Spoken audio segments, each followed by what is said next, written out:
എൻ്റെ അടുക്കള അറിയാലോ, ഷോ കിച്ചണൊന്നുമല്ല. അതുപോലെ തന്നെ ഈ സ്റ്റൗ ടോപ്പൊന്നും വെറുതെ ഇങ്ങനെ ഷോന് വെച്ച ഫസ്റ്റ് അടുക്കളയിലുള്ള അടുപ്പോ അങ്ങനെയൊന്നുമല്ല. ഞാനിത് സ്ഥിരമായിട്ട് യൂസ് ചെയ്യുന്നതാണ്. യൂസ് ചെയ്താൽ തന്നെ ചിലപ്പോൾ ഇങ്ങനെ കറി തിളച്ച് മറിയാറുണ്ട്, പാല് തിളച്ച് മറിയാറുണ്ട്. പക്ഷേ എന്നും ഇങ്ങനെയൊക്കെ ആണെങ്കിൽ പോലും എല്ലാം നല്ല നീറ്റായിട്ട് തന്നെ സൂക്ഷിക്കാൻ വേണ്ടിയിട്ട് ഞാൻ ചെയ്യുന്ന കുറച്ച് കാര്യങ്ങളാണ് നിങ്ങളുടെ അടുത്തും കൂടെ ഷെയർ ആക്കുന്നത്. വേറെ ഒന്നുമല്ല, സാധാരണ അടുക്കളയിലെ പണി കഴിഞ്ഞാൽ ഒന്ന് നന്നായിട്ടങ്ങ് തുടച്ചെടുക്കും. ഇങ്ങനെ കഴുകൊന്നുമില്ല കേട്ടോ, ജസ്റ്റ് ഒന്ന് തുടച്ചെടുക്കും. ഇനിയിപ്പോൾ നല്ല കറിയൊക്കെ തിളച്ച് മറിഞ്ഞിട്ടുണ്ടെങ്കിൽ മാത്രം നമ്മുടെ വിം ലിക്വിഡ് ഇല്ലേ, അത് ഡൈലൂട്ട് ചെയ്തിട്ട് അത് വെച്ചിട്ടൊന്നങ്ങ് തുടച്ചെടുത്താൽ തന്നെ ക്ലീൻ ആവും. പക്ഷേ മാസത്തിൽ ഒരു തവണ ഞാൻ ഇതുപോലെ ചെയ്യാറുണ്ട് കേട്ടോ. ബേർണറൊക്കെ എപ്പോഴും ഇങ്ങനെ നന്നായിട്ട് കരി പിടിച്ചിട്ട് കരടൊക്കെ കുടുങ്ങിയിട്ടുണ്ടെങ്കിൽ നമുക്ക് ഇത് ഇങ്ങനെ ചെയ്യുകയാണെങ്കിൽ നല്ല യൂസ്ഫുള്ളാണ്. ഇനിയിപ്പം ഞാൻ തമ്മനയിൽ കണ്ടതുപോലെ തന്നെ റിസൾട്ട് നമുക്ക് കിട്ടും, പളപളാ വെട്ടി തിളങ്ങും. പക്ഷേ എനിക്കൊരു കാര്യം കൂടെ പറയണം, നമ്മൾ അങ്ങനെ ചെയ്തിട്ട് നല്ല മിന്നിത്തിളങ്ങിയാലും 1-2 ദിവസത്തെ യൂസ് കൊണ്ട് പിന്നെയും പഴയതുപോലെ തന്നെ അതിൻ്റെ നിറമൊക്കെ മാറും അല്ലേ. എന്നാലും ഇതിങ്ങനെ മാസത്തിലൊരു തവണ നമ്മളിങ്ങനെ വൃത്തിയാക്കുമ്പോൾ അതിൻ്റെ ഉള്ളിലെ കരടും നമുക്ക് മാറിക്കിട്ടുകയും ചെയ്യും. അതുപോലെ തന്നെ ഇതുപോലെ ചിലപ്പോൾ തുറന്നെടുക്കാൻ ബുദ്ധിമുട്ടുണ്ടാവും, ബെൻഡായിട്ടുണ്ടാവും. അതൊക്കെ നമുക്ക് മാറ്റിയെടുക്കാനും പറ്റും. ഇനിയിപ്പം ചിലതിങ്ങനെ തുറന്നെടുക്കാൻ ബുദ്ധിമുട്ടാണെങ്കിൽ WD-40 എന്ന് പറഞ്ഞിട്ടുള്ള ഒരു സ്പ്രേ ഉണ്ട് കേട്ടോ. അതായത് തുരുമ്പിൻ്റെ അംശം ഉണ്ടാകുമ്പോഴാണ് ഇങ്ങനെ ബെൻഡ് ഇത് കണ്ടോ, അങ്ങനെ ബെൻഡായിട്ടുണ്ടാവും. അപ്പം ഞാൻ ആ ഒരു സ്പ്രേ അടിച്ച് ഒരു 5 മിനിറ്റ് കഴിഞ്ഞ് എനിക്ക് ഇളക്കിയെടുക്കാൻ പറ്റിയിട്ടുണ്ട്. അത് നിങ്ങൾക്ക് ആവശ്യമുണ്ടെങ്കിൽ ഞാനിവിടെ സ്ക്രീനിൽ കാണിച്ചു തരാം. വേണമെങ്കിൽ പ്രൊഡക്റ്റിൻ്റെ ലിങ്കും കൂടെ തരാം കേട്ടോ. ഇനിയിപ്പം നമ്മൾ തുരുമ്പിൻ്റെ അംശം ഉണ്ടെങ്കിൽ മാത്രമല്ല, ചിലപ്പം എണ്ണയില്ലേ മെഴുക്ക്, ആ എണ്ണയൊക്കെ ഇങ്ങനെ അതിൻ്റെ ഇടയിലായാലും ഇതേപോലെ ടൈറ്റായിട്ട് വരും കേട്ടോ. അപ്പം നിങ്ങളുടെ എന്തെങ്കിലും പ്രശ്നം ഉണ്ടെങ്കിൽ മാത്രം അത് സ്പ്രേ ചെയ്താൽ മതി. നിങ്ങൾ സ്പ്രേ ചെയ്യുന്നുണ്ടെങ്കിൽ അടുക്കളയുടെ പുറത്ത് കൊണ്ടുപോയിട്ട് സ്പ്രേ ചെയ്യുന്നതായിരിക്കും നല്ലത്. അതുപോലെ തന്നെ ഗ്ലൗസ് ഉണ്ടെങ്കിൽ അതും കൂടെ ഇട്ടോളൂ കേട്ടോ. അപ്പോൾ ഈ മാസത്തെ ഡീപ്പായിട്ടുള്ള ക്ലീനിങ്ങിന് ഞാനിപ്പം വെള്ളം അങ്ങ് തിളപ്പിച്ച് ഓഫ് ചെയ്തതിന് ശേഷം ഈ ബേണറും എല്ലാം നമുക്ക് അയക്കാൻ പറ്റുന്നതെല്ലാം എടുത്തിട്ട് അതിലേക്ക് അങ്ങ് ഇട്ട് വയ്ക്കുകയാണ്. ആ തിളച്ച വെള്ളത്തിലേക്ക് മുങ്ങിക്കിടക്കണം, അതിന് കണക്കായിട്ട് വെള്ളം ഒഴിക്കുക. അതിന് ശേഷം ഇതിപ്പം നിങ്ങളെല്ലാം കൂടെ ഇട്ടിട്ട് തിളപ്പിച്ചാലും കുഴപ്പമൊന്നുമില്ല. പക്ഷേ ഞാൻ നല്ലോണം തിളപ്പിച്ച് ഓഫ് ചെയ്തതിന് ശേഷമാണ് ഇതൊക്കെ അങ്ങ് ഇടുന്നത്. അപ്പോൾ അതിന് ശേഷം അതിൽ ചേർക്കേണ്ടത് നമ്മളെ വീട്ടിലുള്ള സാധാരണ സാധനങ്ങൾ തന്നെയാണ്. ബേക്കിംഗ് സോഡ ഉണ്ടാവില്ലേ, ബേക്കിംഗ് സോഡ 2 ടീസ്പൂണാണ്.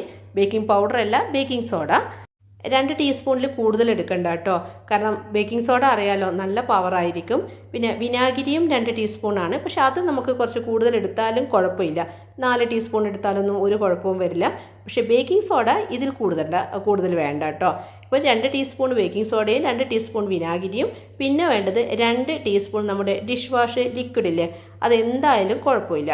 അപ്പം ഞാനിത് വിം ലിക്വിഡാണെന്ന് തോന്നുന്നു, അതാണ് ഒഴിച്ചത്. പിന്നെ ഒരു ചെറുനാരങ്ങ 2ആയിട്ട് പിളർന്നിട്ട് അതും കൂടെ പിഴിഞ്ഞ് ആ ചെറുനാരങ്ങ തൊലിയോടെ അതും കൂടെ ഞാനതിലേക്ക് ഇടുന്നുണ്ട്. ഇനി നിങ്ങൾക്ക് ഇപ്പോൾ നല്ല തുരുമ്പുണ്ട് അല്ലെങ്കിൽ നമുക്ക് തീരെ പോകുന്നില്ലെങ്കിൽ ഈ ഒരു വിം ലിക്വിഡ് ഇല്ലേ, അതായത് ഡിഷ് വാഷ് ലിക്വിഡ്, അതിന് പകരം 2 ടീസ്പൂൺ ഹാർപ്പിക്ക് ഒഴിച്ചാലും പ്രശ്നമില്ല. പക്ഷേ ഹാർപ്പിക്ക് എന്ന് പറയുമ്പോൾ ഭയങ്കര സ്ട്രോങ് ആയിരിക്കും. അങ്ങനെയാണെങ്കിൽ നമുക്ക് ബേക്കിംഗ് സോഡ ഒഴിവാക്കാം. സോറി കേട്ടോ, ഇവ എന്ന് പറഞ്ഞിട്ടുള്ള ബ്രാൻഡാണ് കേട്ടോ ആ ഡിഷ് വാഷ് ലിക്വിഡ്. അപ്പം ഇതെല്ലാം അങ്ങ് സെറ്റാക്കിയതിന് ശേഷം നമ്മൾ എന്ത് ചെയ്യുക, ഇത് റെസ്റ്റ് ചെയ്യാൻ വയ്ക്കുക.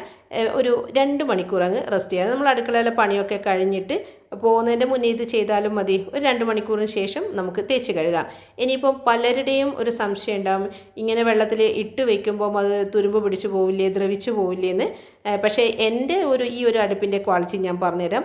നല്ല സ്ട്രോങ് ആണ് കേട്ടോ, നല്ല വെയിറ്റ് ഉണ്ട്. അതിൻ്റെ സ്റ്റാൻഡൊക്കെ ഭയങ്കര വെയിറ്റാണ്. അപ്പം എനിക്ക് അതുകൊണ്ട് തന്നെ ധൈര്യത്തിൽ ഞാൻ ഇടുന്നതും, അല്ലെങ്കിൽ ഇപ്പം 3 വർഷമായി. അപ്പം ഇതുപോലെ ചെയ്തിട്ട് ഒരു പ്രശ്നവും വന്നിട്ടില്ല. ഇനിയിപ്പം നമ്മളിപ്പം ക്വാളിറ്റി കുറഞ്ഞ ഒരു നമ്മൾ കൗണ്ടർ ടോപ്പിൻ്റെ മേലെ വെക്കുന്ന അങ്ങനെയുള്ള സ്റ്റൗവാണ് നിങ്ങളുടെ കയ്യിലുള്ളതെങ്കിൽ 2 മണിക്കൂർ വെക്കേണ്ട, നിങ്ങൾ 1 മണിക്കൂർ വെച്ചിട്ട് തേച്ച് കഴുകിക്കോളൂ, ഒരു കുഴപ്പവും വരില്ല. നമുക്ക് ഇതുപോലെ തന്നെ വൃത്തിയാവുകയും ചെയ്യും കേട്ടോ. അപ്പം ഞാനിപ്പം ആ സോക്ക് ചെയ്തിട്ടുള്ള ആ ഒരു വെള്ളമില്ലേ, അത് തന്നെ ഇത്തിരി ഒഴിച്ചിട്ടാണ് ഇവിടെ തിളച്ച് മറിഞ്ഞിട്ടുള്ള ആ ഒരു കറിയുടെ അംശമൊക്കെ ഒന്നങ്ങ് ക്ലീൻ ചെയ്യുന്നത്. എൻ്റെ ഹോബില്ലേ ഈ അടുപ്പ്, അത് ഫേബറാണ്. ഈ ഫേബറിൻ്റെ തന്നെ ഇപ്പം നമ്മൾ ഇത് പോയിട്ട് വാങ്ങിയത്, അതായത് നാട്ടിൽ നിന്ന് ഷോപ്പിൽ പോയിട്ട് വാങ്ങിയതാണ്. അങ്ങനെ പോയിട്ട് വാങ്ങുമ്പോൾ നമുക്ക് അത് തൊട്ടും പിടിച്ചൊക്കെ അതിൻ്റെ വെയിറ്റും ക്വാളിറ്റിയെല്ലാം നന്നായിട്ട് അറിയാൻ പറ്റുമല്ലോ. പക്ഷേ ഇതൊക്കെ ഇപ്പം ഓൺലൈനിലും വരുന്നുണ്ട്. പക്ഷേ അതിൻ്റെ ക്വാളിറ്റി നമുക്ക് തൊട്ടറിയാൻ പറ്റില്ലല്ലോ. അതുകൊണ്ട് ഞാൻ പറയാം, ഇതെന്തായാലും നമ്മൾ നോക്കി വാങ്ങുന്നത് തന്നെയായിരിക്കും നല്ലത്. പിന്നെ നിങ്ങൾ ഓൺലൈനിലാണ് വാങ്ങുന്നതെങ്കിൽ അവരുടെ ഭാഗത്തൊരു മിസ്റ്റേക്കും ഇല്ല. ശരിക്കും പറഞ്ഞാൽ അവരെല്ലാ ഡീറ്റെയിലും അതിൽ എഴുതിയിട്ട് കാണിച്ചിട്ടുണ്ടാവും. അപ്പോൾ നന്നായിട്ട് വായിച്ച് മനസ്സിലാക്കിയതിന് ശേഷം മാത്രം ഓൺലൈനിൽ വാങ്ങുക. പിന്നെ എന്തെങ്കിലും പ്രശ്നമുണ്ടെങ്കിൽ അവരത് തിരിച്ചെടുക്കാനൊക്കെ റെഡി ആയിരിക്കുമല്ലോ. കാരണം ഞാനിപ്പോൾ അങ്ങനെ പറയുന്നത്, എനിക്കിപ്പം ഞാനൊരു കാസ്റ്റ് അയണിൻ്റെ ഒരു ഫ്രൈങ് പാൻ വാങ്ങിയിരുന്നേ. അപ്പം എല്ലാം നോക്കി കറക്റ്റ് എനിക്ക് ഉറപ്പിച്ചതിന് ശേഷമാണ് ഞാൻ വാങ്ങിയത്. അപ്പം നമ്മുടെ വീട്ടിലെത്തിക്കഴിഞ്ഞപ്പം അവർ തന്നെ തുറന്ന് നോക്കുമല്ലോ. അങ്ങനെ തുറന്ന് നോക്കുമ്പോൾ അതിൽ ചെറിയൊരു ഡാമേജ്, അതായത് പൊട്ടിപ്പോയി, പിളർന്നു പോയി, ഒരു ചെറിയ സ്ക്രാച്ച് അങ്ങനെ പിളർന്നിട്ടാണ് ഉള്ളത്. അപ്പോൾ അവർ പറഞ്ഞത് എന്താണെന്ന് വെച്ചാൽ അതിങ്ങനെ എടുത്തിടുമ്പം ചിലപ്പം പൊട്ടിയതായിരിക്കും എന്ന് പറഞ്ഞിട്ട് അവർ അങ്ങനെ തന്നെ അതങ്ങ് റിട്ടേൺ ആക്കി. എന്നിട്ട് ഇനിയിപ്പം മാറ്റിയിട്ട് അവർ എനിക്ക് തരാമെന്ന് പറഞ്ഞിട്ടുണ്ട്. ഞാനത് വെയിറ്റിങ്ങിലാണ്. വന്നു കഴിഞ്ഞാൽ ഞാനത് കാണിച്ചു തരാം കേട്ടോ. അപ്പം ഞാൻ പറഞ്ഞത്, ഇപ്പം നമ്മൾ ഫ്ലിപ്കാർട്ടിലൊക്കെ നമുക്ക് ധൈര്യത്തിൽ ഓർഡർ ചെയ്യാം, നമുക്ക് വിശ്വസിക്കാം. കാരണം ആ ഒരു കസ്റ്റമർ ഡീലിങ്സ് ഇല്ലേ, അത് കറക്റ്റ് നമ്മളെ സാറ്റിസ്ഫൈഡ് ചെയ്യിപ്പിക്കുന്ന രീതിയിൽ തന്നെയാണ് അവരുടെ ഡീലിങ്സ്. നമ്മളെ പറ്റിക്കില്ല എന്നുള്ള കാര്യം എനിക്കിപ്പോൾ ഉറപ്പാണ്. ഇപ്പം ഞാൻ ചെയ്തുകൊണ്ടിരിക്കുന്നത് നിങ്ങൾ കാണുന്നുണ്ടല്ലോ, അത് പ്രത്യേകിച്ച് പറയണ്ടല്ലോ. ഞാൻ ആദ്യം അതിൽ ഡിപ്പ് ചെയ്തിട്ട് ടൂത്ത് ബ്രഷ് ഇല്ലേ ഒന്ന് അതിനായിട്ട് മാറ്റി വെക്കും. കാരണം അതിൻ്റെ ഇടയിലൊക്കെ വൃത്തിയാണെങ്കിൽ ടൂത്ത് ബ്രഷ് തന്നെ വേണം, അല്ലെങ്കിൽ വേറെ ഏതെങ്കിലും ബ്രഷ് ആയാലും കുഴപ്പമില്ല. ആ ബ്രഷ് കൊണ്ട് കഴുകിയതിന് ശേഷം ഈ പച്ച നിറത്തിലുള്ള സ്ക്രബ്ബറില്ലേ, നല്ല സ്പോഞ്ചല്ല, അല്ലാതെയുള്ള ഒരു മീഡിയം സൈസിലുള്ള ഒരു ഷാർപ്നെസ് വരുന്ന പച്ച നിറത്തിലുള്ള സ്പോഞ്ച് കൊണ്ടാണ് സാധാരണ ഞാനിങ്ങനെ വൃത്തിയാക്കൽ. ഞാൻ പ്രത്യേകിച്ച് എടുത്ത് പറയുന്നത്, സ്റ്റീലിൻ്റെ സ്ക്രബ്ബർ ഉണ്ടാവില്ലേ, സ്റ്റീൽ സ്ക്രബ്ബർ കൊണ്ട് ചെയ്യാം. പക്ഷേ എനിക്ക് സ്റ്റീലിൻ്റെ സ്ക്രബ്ബർ കൊണ്ട് ആ സ്റ്റീലിൻ്റെ ഭാഗത്ത്, അതായത് എൻ്റെ ഗ്യാസിൻ്റെ ഒരു സ്റ്റീലിൻ്റെ പോർഷനില്ലേ, അവിടെ എല്ലാം ഉരയ്ക്കുമ്പം അതിൻ്റെ ഒരു സ്ക്രാച്ച് വീഴും. അതെനിക്ക് കാണുന്നത് ഇഷ്ടമല്ല. അതുകൊണ്ട് ഞാൻ സ്റ്റീൽ സ്ക്രബ്ബർ ഉപയോഗിക്കില്ല. അതാണെങ്കിൽ പെട്ടെന്ന് വൃത്തിയാകും, അത് നമുക്ക് ഉറപ്പാണല്ലോ. പക്ഷേ എനിക്ക് അതിനേക്കാളും ഇഷ്ടം പച്ച നിറത്തിലുള്ള സ്ക്രബ്ബറാണ്. അപ്പോൾ ഈ സ്പോഞ്ച് ഒരു സൈഡിലുണ്ട്, പക്ഷേ ഞാനിത് മറ്റേ സൈഡ് കൊണ്ട് തന്നെയാണ് വൃത്തിയാക്കിയത്. കാരണം സ്പോഞ്ച് മാത്രമാകുമ്പോൾ അത്രക്കങ്ങ് വൃത്തിയാവില്ല. അപ്പോൾ ഇത് നന്നായിട്ട് തേച്ച് കഴുകിയതിന് ശേഷം ഡ്രൈ ആയിട്ടുള്ളൊരു കോടം കൊണ്ട് അതങ്ങ് തുടച്ചെടുക്കുകയാണ്. ഇതിങ്ങനെ നന്നായിട്ട് കഴുകിയിട്ടുണ്ട്. പിന്നെ ആ ഒരു സ്റ്റാൻഡില്ലേ, ഇരുമ്പിൻ്റെ സ്റ്റാൻഡ്, അത് ഞാൻ അധികം കഴുകാൻ നിൽക്കില്ല കേട്ടോ. കാരണം അതിലൊന്നും ഉണ്ടാവില്ല. തട്ടില്ലേ എടുത്ത് മാറ്റി വെച്ചത്, അതങ്ങനെ അങ്ങ് തുടച്ച് വെക്കൽ മാത്രമേ ഉള്ളൂ. ഇനിയിപ്പോൾ നമ്മൾ വെള്ളത്തിലിട്ട് വെച്ചിട്ടുള്ള അതൊക്കെ ഒന്നങ്ങ് ഉരച്ച് തേച്ച് കഴുകണം. നിങ്ങൾക്ക് അത് കാണുമ്പോൾ തന്നെ ആ ഒരു വ്യത്യാസം, അത് കാണുമ്പോൾ തന്നെ എന്ന് വെച്ചാൽ നിങ്ങളിപ്പോൾ സ്ക്രീനിൽ ഈ വീഡിയോയിൽ നിങ്ങൾക്കത് മനസ്സിലാവുമെന്ന് എനിക്കറിയില്ല. നിങ്ങൾ വീട്ടിലിത് ട്രൈ ചെയ്യുകയാണെങ്കിൽ 2 മണിക്കൂർ വന്ന് നോക്കുകയാണെങ്കിൽ നിങ്ങൾക്ക് ശരിക്കും മനസ്സിലാവും കേട്ടോ. നമ്മൾ വാങ്ങുമ്പോൾ കിട്ടുന്ന ആ ഒരു ഗോൾഡൻ കളർ ഉണ്ടാവില്ലേ നമ്മുടെ ബേണറിൻ്റെ സൈഡിലുള്ളതൊക്കെ, അത് നമ്മൾ ഉപയോഗിച്ച് ആ ഗോൾഡൻ കളറെല്ലാം പോയിട്ടുണ്ടാകും. പക്ഷേ ഈ ഒരു സാധനങ്ങളൊക്കെ ഇട്ട് ആ വെള്ളത്തിൽ, നമ്മൾ ചൂടുവെള്ളത്തിൽ തന്നെയാണ് ആയിരിക്കണേ, ഡിപ്പ് ചെയ്ത് 2 മണിക്കൂർ എടുത്ത് നോക്കിയിട്ട് ജസ്റ്റ് ഒന്ന് ഉരച്ചാൽ മതി. നമുക്ക് ആ പഴയ ആ ഒരു ഗോൾഡൻ കളർ കറക്റ്റ് കിട്ടും. അത് കിട്ടുമ്പം കാണുന്നൊരു സന്തോഷം ഉണ്ടാവില്ല, അത് ഭയങ്കരം തന്നെയാണ്. നേരത്തെ പറഞ്ഞതുപോലെ 2 ദിവസം സ്ഥിരമായിട്ട് നമ്മൾ കത്തിച്ച് കഴിഞ്ഞാൽ പിന്നെയും പഴയതുപോലെ ആകും. എന്നാലും വല്ലപ്പോഴും അങ്ങനെ നമുക്ക് കാണുമ്പം തന്നെ നമ്മുടെ എപ്പോഴും നമ്മൾ ഫുഡൊക്കെ ഉണ്ടാക്കുന്ന സ്ഥലമല്ലേ, എപ്പോഴും നമ്മൾ പൊന്നിച്ച് കൊണ്ടാക്കുക എന്ന് പറയില്ലേ. എൻ്റെ ഈ ഒരു അടുക്കളയൊക്കെ അങ്ങനെയാണ്. കുഞ്ഞടുക്കളയാണ്, പിന്നെ കുഞ്ഞ് ഏരിയ ആണെങ്കിലും എനിക്കിത് ഈ ഒരു സ്പേസ് എന്ന് പറഞ്ഞാൽ എൻ്റെ ഏറ്റവും ഇഷ്ടപ്പെട്ട സ്ഥലമാണ് ഈ ഒരു അടുക്കള ഭാഗം. എപ്പോഴും നല്ല നീറ്റായിട്ട് ഇരിക്കണം. ഇതാണ് ഞാൻ പറഞ്ഞത്. കണ്ടോ, നിങ്ങൾക്ക് ഇപ്പോൾ തന്നെ മനസ്സിലാവുന്നുണ്ടാവില്ലേ, അതിൻ്റെ കരിയുടെ ഭാഗമൊക്കെ പോയിട്ട് ആ മഞ്ഞ കളർ അവിടെ വന്നിട്ടില്ലേ. ഇനിയിപ്പം വെറുതെ അങ്ങ് ഉരച്ചാൽ മതി. വേണമെങ്കിൽ നമുക്ക് ചെറുനാരങ്ങ കൊണ്ട് അങ്ങ് ഉരക്കാം. പക്ഷേ ചെറുനാരങ്ങ കൊണ്ട് ഉരച്ച് കഴിഞ്ഞാൽ നമുക്ക് ആ വെള്ള കളർ കിട്ടില്ല. അത് ഉരച്ച് ഒന്ന് പിടിപ്പിക്കാമെന്ന് മാത്രം. അപ്പം ഇതും ആ ഒരു പച്ച സ്ക്രബ്ബറില്ലേ, ആ പച്ച സ്ക്രബ്ബർ കൊണ്ടാണ് തേക്കുന്നത്. പക്ഷേ ഞാൻ ആദ്യം ആ സ്പോഞ്ച് കൊണ്ട് തേച്ചിട്ട് നിങ്ങൾക്ക് കാണിച്ചു തരാണ്. കാരണം കുറച്ച് ബലം പ്രയോഗിക്കണം. ഉള്ളത് പറഞ്ഞാൽ ഇതാണ് അവസ്ഥ. കാരണം അപ്പം ഇങ്ങനെ വെട്ടിത്തിളങ്ങുന്നൊന്നും ഞാൻ പറയുന്നില്ല. പക്ഷേ പച്ച സ്ക്രബ്ബർ ആണെങ്കിൽ പെട്ടെന്ന് തന്നെ നമുക്ക് എടുത്തിട്ട്, അതായത് ഉരച്ച് കഴിഞ്ഞാൽ അങ്ങ് പോകും. പിന്നെ സ്റ്റീലിൻ്റെ സ്ക്രബ്ബർ ആണെങ്കിൽ ഒന്നും പറയണ്ട. പക്ഷേ ഞാൻ പറഞ്ഞില്ലേ, ഇവിടെയും ഞാൻ സ്റ്റീലിൻ്റെ സ്ക്രബ്ബർ യൂസ് ചെയ്യാറില്ല. പച്ച സ്ക്രബ്ബർ മാത്രമേ ഉപയോഗിച്ചിട്ട് തേച്ച് കഴുകാറുള്ളൂ. ആ വെള്ളത്തിൽ തന്നെ ഡിപ്പ് ചെയ്തിട്ട് ഉരച്ചങ്ങ് കഴുകിയാൽ മതി. കണ്ട ആ ഒരു വ്യത്യാസം. ഇതിപ്പം വെള്ളത്തിലിങ്ങനെ കുതിർന്നത് കൊണ്ടാണ് നമുക്ക് ഉരയ്ക്കുമ്പോൾ തന്നെ പെട്ടെന്ന് റെഡിയായി കിട്ടുന്നത്. നമ്മളിപ്പം ഡ്രസ്സൊക്കെ നന്നായിട്ട് ചെളിയൊക്കെ ആണെങ്കിൽ നമ്മൾ വെള്ളത്തിൽ കുതിർത്ത് വെച്ചിട്ട് അലക്കില്ലേ, പിന്നെ നമുക്ക് അധികം ബലം പ്രയോഗിക്കേണ്ടി വരില്ലല്ലോ. അതുതന്നെയാണ് ഇവിടെയും നടക്കുന്നത്. പിന്നെ നേരത്തെ പറഞ്ഞതുപോലെ ഇരുമ്പായതുകൊണ്ട് നിങ്ങൾക്ക് എന്തെങ്കിലും പേടി ഉണ്ടെങ്കിൽ ഞാൻ പറഞ്ഞതുപോലെ 2 മണിക്കൂർ വേണ്ട, മിനിമം ഒരു അരമണിക്കൂറെങ്കിലും കുതിർത്ത് വെച്ചാൽ മതി. പക്ഷേ ഇതിൻ്റെ ക്വാളിറ്റി, എൻ്റെ ഈ ഒരു ഫേബറിൻ്റെ ഈ ഒരു ക്വാളിറ്റി ഇങ്ങനെ ആയതുകൊണ്ടാണ് ഞാൻ ധൈര്യത്തിൽ 2 മണിക്കൂർ തന്നെ വെക്കുന്നത്. പിന്നെ ഇത് വെച്ചിട്ട്, അതായത് വെച്ചിട്ട് മീൻസ് ഇത് ഉരച്ച് തേച്ച് കഴുകി വൃത്തിയാക്കുമല്ലോ, വൃത്തിയാക്കിയിട്ട് നമ്മൾ അങ്ങനെ അങ്ങ് എടുത്ത് വെക്കരുത്. അപ്പോഴാണ് നമ്മുടെ ഈ ബർണറൊക്കെ തുരുമ്പിച്ചിട്ട് പൊടിഞ്ഞു പോവുക. പിന്നെ ക്വാളിറ്റി കുറവാണെങ്കിലും പൊടിഞ്ഞു പോകും. കാരണം ഞാനത് പ്രത്യേകം പറയുന്നത്, നമ്മുടെ പഴയ അടുക്കളയിലെ, പഴയ വീട്ടിലെ അടുക്കളയിലുള്ള നമ്മളിങ്ങനെ കൗണ്ടർ ടോപ്പിൻ്റെ മുകളിൽ വാങ്ങി വെക്കുന്ന സ്റ്റവ് ഉണ്ടായിരുന്നില്ലേ, അപ്പോൾ ആ സമയത്ത് ചെറിയ വിലക്ക് വാങ്ങിയതാണ്. അതുകൊണ്ട് അത് ലാസ്റ്റ് ചെയ്തിട്ടുണ്ടായിരുന്നില്ല. വില കൂടുന്തോറും നമുക്ക് ക്വാളിറ്റിയും കൂടുക. ഇനിയിപ്പോൾ നമ്മൾ ആ കത്തിക്കുന്ന ഭാഗത്തുള്ള ഹോളുള്ള നമ്മുടെ ബർണറിൻ്റെ ഏരിയ ഒക്കെ ഉണ്ടാവില്ലേ, അവിടെയെല്ലാം നമുക്ക് ഇതുപോലെ തന്നെ ടൂത്ത് ബ്രഷ് ഉപയോഗിച്ചിട്ട് അങ്ങ് ഉരച്ച് കഴുകുന്നതായിരിക്കും നല്ലത്. കാരണം ഹോളിൽ കരട് കുടുങ്ങിയോ ഇല്ലയോ എന്നൊന്നും നോക്കണ്ട. കാരണം എന്തായാലും കുതിർന്ന് അതെല്ലാം ഇളകി വരാൻ സെറ്റായിട്ടാണ് കിടക്കുക. ആ സമയത്ത് നമ്മളൊന്ന് ബ്രഷ് ചെയ്യുമ്പോഴത്തേക്ക് അതങ്ങ് ഇളകി വന്നോളും. ഇതിപ്പോൾ ഉണ്ടെങ്കിലും ഇല്ലെങ്കിലും നമ്മുടെ ഈ ഒരു ഡീപ്പ് ക്ലീനിങ്ങിൻ്റെ സമയത്ത് ബ്രഷ് ഉപയോഗിച്ചും കൂടെ ഒന്ന് കഴുകുന്നത് നന്നായിരിക്കും. പിന്നെ ഞാൻ നേരത്തെ പറഞ്ഞല്ലോ, മാസത്തിൽ ഒരു തവണ ഇങ്ങനെ ചെയ്യുമ്പോൾ നമ്മുടെ മെഴുക്കൊക്കെ ഉണ്ടായിട്ട് നമുക്കിങ്ങനെ ബെൻഡായിട്ട് കിടക്കുവാണെങ്കിൽ ഒരു തവണ മാസത്തിൽ നമ്മളിതിങ്ങനെ അഴിക്കുമല്ലോ, അപ്പം അങ്ങനെയുള്ള ബെൻഡാവലൊക്കെ നമുക്ക് ഒഴിവായി കിട്ടും.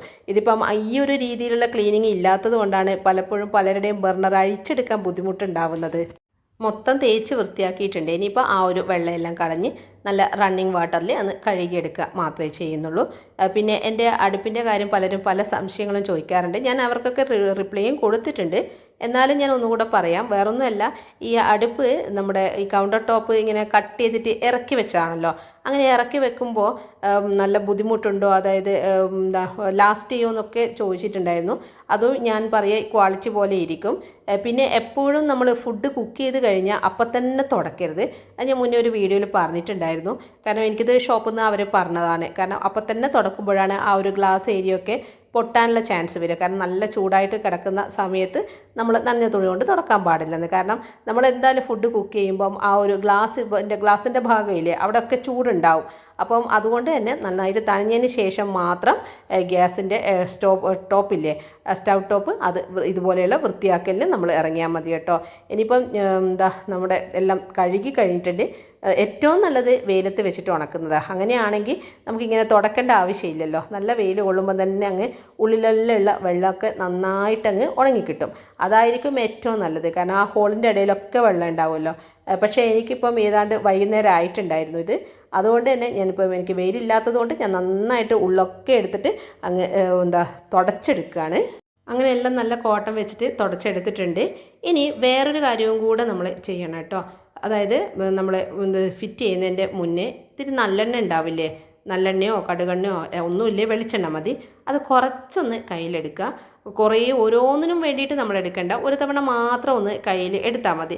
നമ്മൾ തലയിൽ തേക്കാനൊക്കെ എണ്ണ എടുക്കുന്നത് പോലെ എടുത്തതിന് ശേഷം നമ്മുടെ കയ്യിൽ നന്നായിട്ട് പിടിപ്പിച്ചതിന് ശേഷം ആ ഒരു കൈ കൊണ്ട് ഇത് നന്നായിട്ടങ്ങ് തുടച്ച്, അതായത് ഈ ഒരു എണ്ണ ഇതിൻ്റെ മുകളിലൊക്കെ പെരണ്ട് കിട്ടണം. അങ്ങനെ ചെയ്യാൻ വേണ്ടിയിട്ടാണ്. കാരണം ഇതൊക്കെ ഇരുമ്പല്ലേ, അപ്പോൾ നമ്മൾ വെള്ളത്തിലിട്ടതുമാണ്. അപ്പോൾ തുരുമ്പിക്കാതിരിക്കാനുള്ള ഒരു മുൻകരുതലാണ്. നമ്മളിങ്ങനെ ചെയ്തതിന് ശേഷം ഇതിൽ ഫിറ്റ് ചെയ്യുന്നതിൻ്റെ മുന്നേ ഇത്തിരി എണ്ണ എടുത്ത് കയ്യിലാക്കിയിട്ട് ഒന്ന് അതിൻ്റെ മുകളിലൊക്കെ അങ്ങ് തേച്ച് പിടിപ്പിക്കുക. അപ്പോൾ നമ്മൾ നേരത്തെ ഇറക്കി വെച്ചിട്ടുള്ള ആ ഒരു ബ്ലാക്ക് കളറിലെ സ്റ്റാൻഡില്ലേ, ഞാൻ അത് കഴുകാറില്ല എന്ന് പറഞ്ഞത്, ആ സ്റ്റാൻഡും ഞാൻ ഇതുപോലെ തന്നെ എണ്ണ അങ്ങ് പുരട്ടി വെക്കും. എന്നിട്ടാണ് ഇത് കത്തിക്കുക. അപ്പം ഇതുപോലെ നമ്മൾ വെയിലത്ത് വെക്കാതെയാണ് ഇങ്ങനെ ചെയ്യുന്നതെങ്കിൽ എണ്ണയൊക്കെ പുരട്ടി ഫിറ്റാക്കിയതിന് ശേഷം ആ 3 ബർണറും ഒന്നിങ്ങ് കത്തിച്ചോ. കാരണം അങ്ങനെയാകുമ്പോൾ ചൂട് തട്ടിയിട്ട് എങ്ങാനോ ആ ഹോളിലൊക്കെ വെള്ളം ഉണ്ടെങ്കിൽ ആ വെള്ളമൊക്കെ അങ്ങ് പോയി കിട്ടുമല്ലോ. പക്ഷെ നമ്മൾ വെയിലത്താണ് വെക്കുന്നതെങ്കിൽ അപ്പോഴും ഇതുപോലെ എണ്ണ തടവണേ, നമ്മൾ ഫിറ്റാക്കുന്നതിൻ്റെ മുന്നേ. പക്ഷേ അത് നമ്മളിങ്ങനെ കത്തിക്കേണ്ട ആവശ്യമൊന്നും വരുന്നില്ല. കാരണം അത്രയും ഡ്രൈ ആയിട്ട് നമുക്ക് കിട്ടുമല്ലോ. അങ്ങനെ എൻ്റെ ഗ്യാസ് സ്റ്റവിനെ ഞാൻ കുളിപ്പിച്ച് നല്ല സുന്ദരി കുട്ടിയാക്കി മാറ്റിയിട്ടുണ്ട്. നിങ്ങളുടെ അടുക്കളയിലും ഇതേപോലെയൊക്കെ ചെയ്ത് കഴിഞ്ഞിട്ടുണ്ടാവും. എന്നാലും ഈ മാസത്തെ ക്ലീനിങ് ഒന്നും കഴിഞ്ഞിട്ടില്ലെങ്കിൽ ഇതേപോലെ ഒന്നങ്ങ് ചെയ്ത് നോക്കൂ. എന്നിട്ട് എന്തെങ്കിലും വ്യത്യാസം നിങ്ങൾക്ക് ഫീൽ ചെയ്യുകയാണെങ്കിൽ ഒന്ന് പറയണേ. പിന്നെ എപ്പോഴും പറയുന്നത് പോലെ വീഡിയോ ഇഷ്ടമായിട്ടുണ്ടെങ്കിൽ സപ്പോർട്ട് ചെയ്യാൻ മറന്നു പോവല്ലേ. നിങ്ങളുടെ അഭിപ്രായം കൂടെ അറിയിക്കണേ. പിന്നെ നിങ്ങൾക്ക് ഇതല്ലാതെ വേറെ എന്തെങ്കിലും ഐഡിയ അല്ലെങ്കിൽ നിങ്ങൾ എപ്പോഴും ചെയ്യുന്ന കാര്യങ്ങളുണ്ടെങ്കിൽ അത് എനിക്കൊന്നും കൂടെ പറഞ്ഞു തന്നാൽ നല്ലതായിരുന്നു. കാരണം ഇതല്ലാതെ വേറെ ഇൻഗ്രീഡിയൻസ് ഒക്കെ വെച്ചിട്ട് നിങ്ങൾ ചിലപ്പം ക്ലീൻ ചെയ്യില്ലേ. എന്താണെങ്കിലും നിങ്ങൾ മെസ്സേജായിട്ട് കമൻറ്റായിട്ട് അറിയിച്ചോളൂ. അപ്പോൾ നമുക്കിനി അടുത്ത നല്ലൊരു വീഡിയോയിലേക്ക് കാണാം. ഇതുവരെ വീഡിയോ കണ്ട് സപ്പോർട്ട് ചെയ്യുന്ന എല്ലാവർക്കും ഒത്തിരി നന്ദി പറഞ്ഞുകൊണ്ട് നിർത്തുവാണേ. താങ്ക്